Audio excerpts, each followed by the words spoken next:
solitary nodule, which is a cold nodule on radioisotope. So it is solid on ultrasound, there is no fluid, and it's a cold nodule on isotope, it needs surgery. Alright. Toxic nodule, multinodular goiter which is toxic, and multinodular goiter is non-toxic, also can be treated by surgery or need surgery. So if it is toxic, you always control the symptoms of toxicity by giving drugs. Once the toxicity comes down, then you operate. You don't operate straight away. But if there is no toxicity, you can directly operate.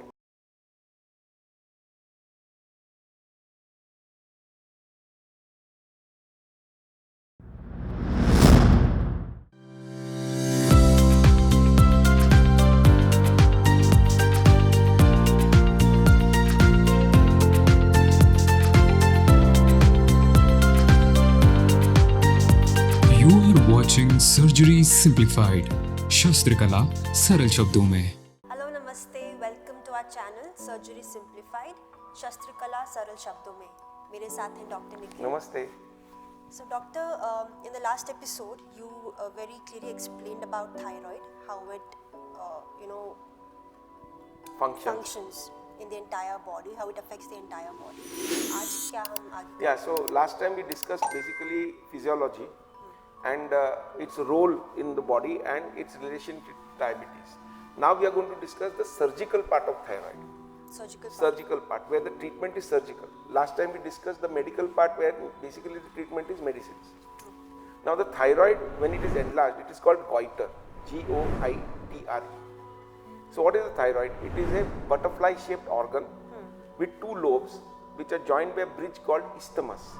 The total weight of the thyroid is between 20 to 25 grams, and the isthmus lies just below this Adam's apple, which is the second, third and fourth tracheal rings on the trachea itself, and each lobe on either side.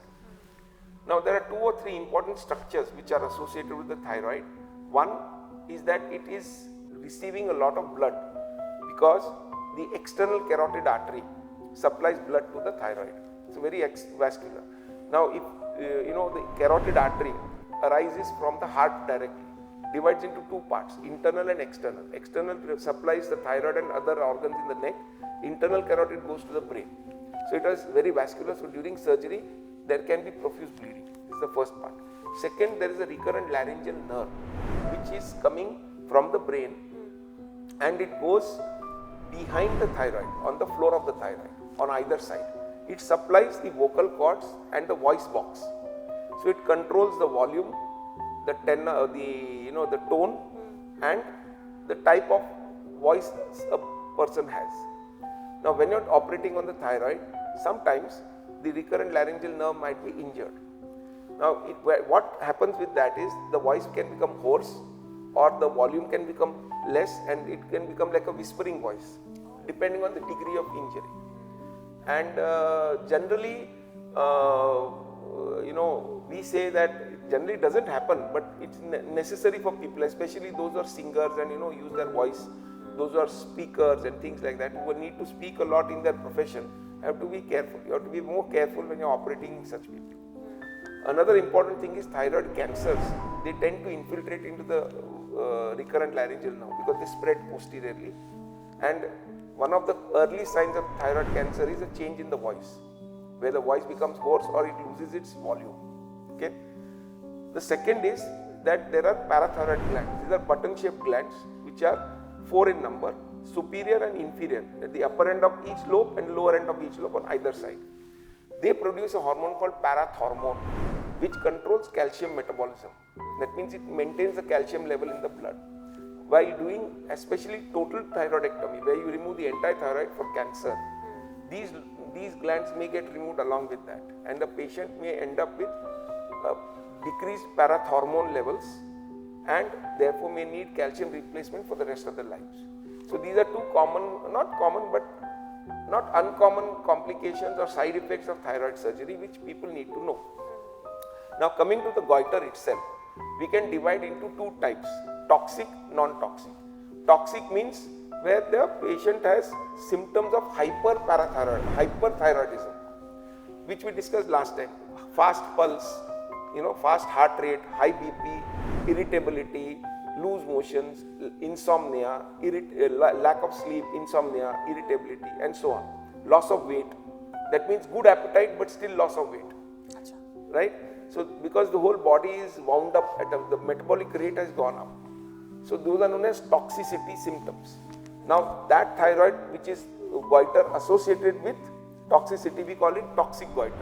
Which is not, we call it a non-toxic goiter or a plain goiter. Alright?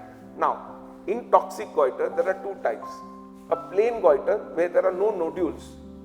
Nodules means individual small tumors all over the thyroid. Okay? Lumps, small lumps within the thyroid gland. Okay. So if there are no lumps, it is called as a plain toxic goiter. And lumps is called as a nodular toxic goiter. Okay. Now the plain toxic goiter is basically one type of specific disease known as Graves' disease, where it is an immunological disease where there are certain immune proteins called immunoglobulins produced in the body which stimulate the release of thyroxine, and they also cause enlargement of the eyes or called exophthalmos. So normally if you see your iris, you cannot see the white of the eye above the iris, right? Correct? But in exophthalmos what happens, early exophthalmos you can see the white like as if somebody is staring all the time. So the white of the eye above and below the iris can be seen, and later on if it is not treated, then the eyes actually start bulging out of the socket. You know, as if you are two tennis ball, small ping pong balls we used to make, as children, used to make those eyes, and and one of those memes is also there on the mobile with that big thing and the tongue hanging out like that. Right. Literally the eyes come out like that. Okay, that is called as malignant exophthalmos. So that is called Graves' disease, a specific disease, not very common. The other type of toxic goiter is the nodular goiter.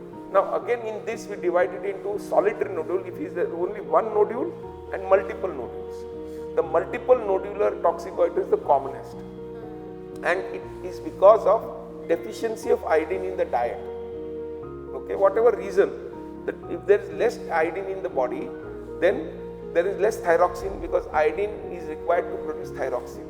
So the TSH is stimulated and it keeps on stimulating the thyroid gland producing these nodules. So the multinodular goiter is the commonest type of toxic goiter. The second is a tumor of the thyroid which is called as an autonomous tumor producing thyroxine. So it is like a thyroid within a thyroid and which produces thyroxine, and that causes the symptoms. So if there is a single nodule producing thyroxine, it's called as a toxic nodule. If there are multiple nodules, it's called a multinodular toxic goiter. Then the non-toxic, again plain and nodular. Plain non-toxic goiter is called colloid goiter. Colloid means, see what happens is, when there is less iodine in the body and thyroxine is up, it will first stimulate the thyroid. In the initial phase, the thyroid enlarges.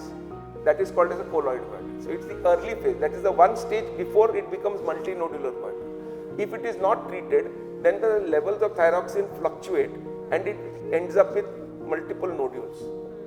Right? So a multinodular goiter and a colloid goiter are stages of the same disease. So a plain goiter with no toxicity is a colloid goiter. Similarly, a nodular goiter without symptoms is the later stage of same. So the three commonest goiters are multinodular goiter without symptoms, plain goiter without symptoms, and a multinodular goiter with symptoms. These are the three common types. Right? Now, if there is a nodule, solitary nodule, which is without symptoms, I told you multinodular is and solitary nodule. A solitary nodule without symptoms is chances of cancer, right? Which is not so common, but you do see, not uncommon. Thyroid cancer is not very rare, okay? So, like if you say if it's a head face neck unit in a hospital where ENT people see thyroid most of the time nowadays, they may see at least 1 or 2 cases every week of thyroid cancer. Yeah. Alright. So it appears as a solitary nodule without toxic symptoms. Right. So we discussed toxic goiter, non-toxic goiter, plain, solitary nodule, multinodular. plain, solitary nodule, multinodular. So solitary nodule, non-toxic goiter is a cancerous, could be a cancerous goiter. Now how do you determine this? What are the investigations? First is blood test, we said last time, TSH, T3, T4 levels. Second, ultrasound of the neck, which will confirm whether it is solitary nodule or multinodular. Sometimes you can feel only one nodule, but when you do the ultrasound, you can see multiple other nodules which are not increased to feel them clinically, right? So the ultrasound will determine the nodularity or non-nodularity of the goiter, basically. Second, if the nodules contain fluid, then they are benign. They are known as cysts. Cyst means fluid-filled tumor which is filled with fluid is called a cyst. So if there is fluid inside, generally it is benign. If it is solid, there is no fluid and it is a nodule and it is a single nodule, then it could be malignancy. Alright? So the second test we do is ultrasound.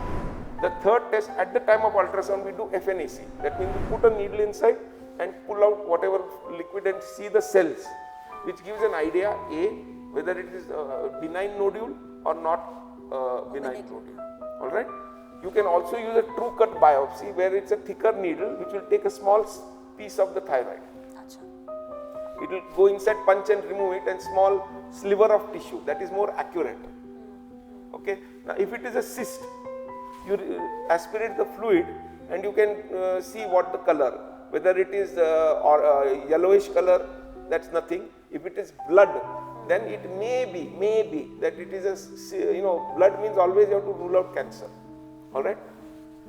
Now solitary cyst which you have aspirated, all that is required. You don't need to do anything more, just keep under surveillance. That means regular ultrasound and you don't need to treat it. Alright. Now if it is a multinodular goiter, okay, with toxicity or without toxicity, and a toxic nodule or a non-toxic nodule. These two types of goiters, what you can do is, the next step is, if the person wants to have surgery, you do a CT scan and an MRI if required, but CT scan is enough, okay, and find out if that, the overall architecture of the gland, whether there is any spread of the nodule, etc., etc. This is just to know the total anatomy of the gland and where it is. Sometimes thyroid can go down behind the sternum. So is there any retrosternal extension? Because these are important points for removing the gland. Now there is a special test for thyroid which is called as the radioisotope test. Okay, so radioiodine or technetium T3M, technetium M is an isotope which gets concentrated in the thyroid, like you have PET CT and all. Similar, this is an old technique called of nuclear medicine, where in the nuclear medicine department they will inject give the radioisotope and take this image of that. What is the uptake? So a toxic nodule will uptake the isotope more.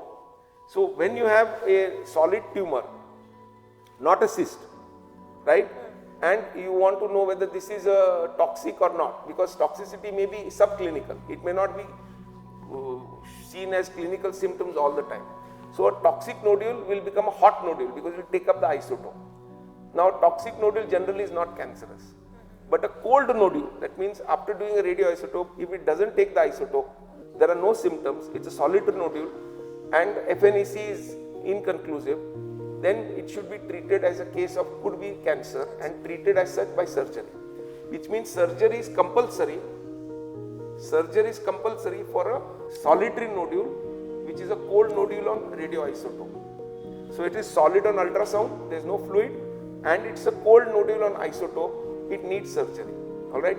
Toxic nodule, multinodular goiter which is toxic, and multinodular goiter is non-toxic, also can be treated by surgery or need surgery. So if it is toxic, you always control the symptoms of toxicity by giving drugs. Once the toxicity comes down, then you operate. You don't operate straight away. But if there is no toxicity, you can directly operate. Right? Now what are the types of surgeries done? The types of surgeries done are, wherever is the nodule, that part of the thyroid lobe along with the isthmus is removed. It's called as an extended lobectomy. Okay? So you remove that part of the thyroid and leave the normal thyroid behind. Okay? If it is bilateral multinodular goiter, then you remove the is called subtotal thyroid. That means almost all the thyroid on either side, but leave a sliver of tissue on either side, around 8 grams of thyroid, so that it will be enough to supply the thyroxine needed in the body. Okay, so you can do a extended lobectomy or a subtotal thyroid.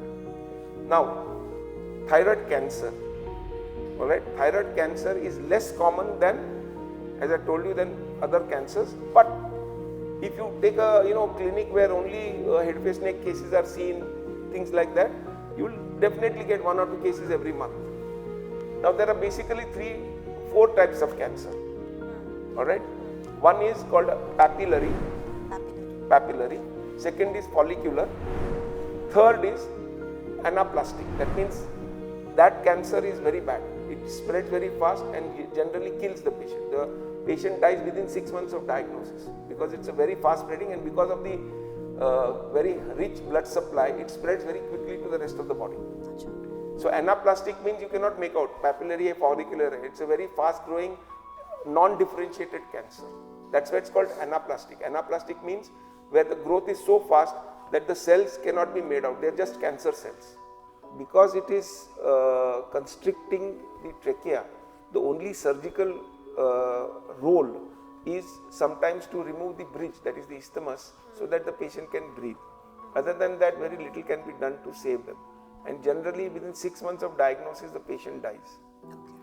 Regarding follicular and papillary, if they are confined to one side, then we can do what is called as an extended lobectomy. That means remove that part and remove the isthmus and keep the person under surveillance to see whether cancer appears in the second lobe. Some oncologists prefer to remove the whole thyroid at the same time because the isthmus being a bridge, both the lobes are connected to each other by way of blood as well as the lymphatics. So their logic is that you treat always one step ahead. That means where you cannot see the disease, but microscopic spread may have already happened in the other lobe. So, but the only problem there is when you do total thyroidectomy, I told you that there is always a chance of parathyroid injury and removal of the parathyroid along with the thyroid, causing problems of deficiency of parathormone and calcium deficiency. So to avoid that, individual surgeons decide. Both ways are okay. There is no specific protocol that only this has to be done or that has to be done. But whatever you do, you have to keep the patient under surveillance.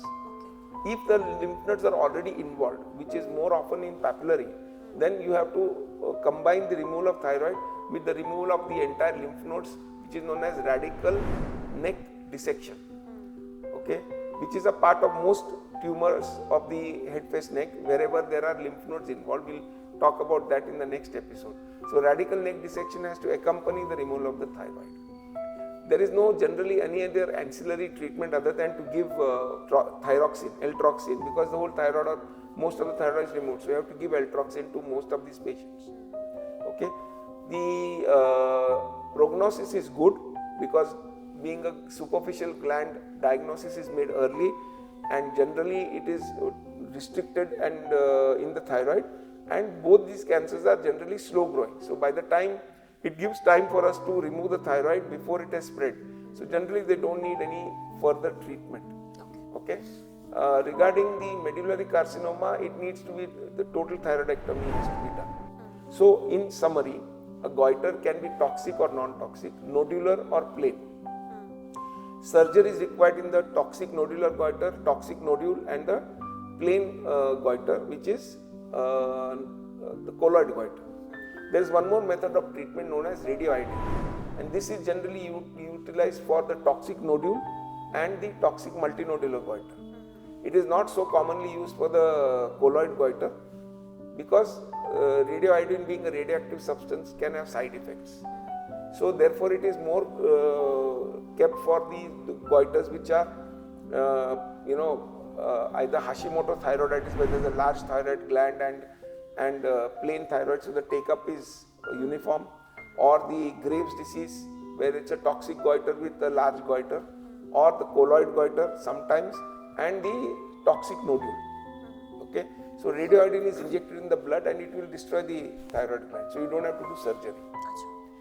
Radioiodine is also used if suppose you have done cancer surgery or even surgery for non-toxic or toxic gout and a recurrence happens.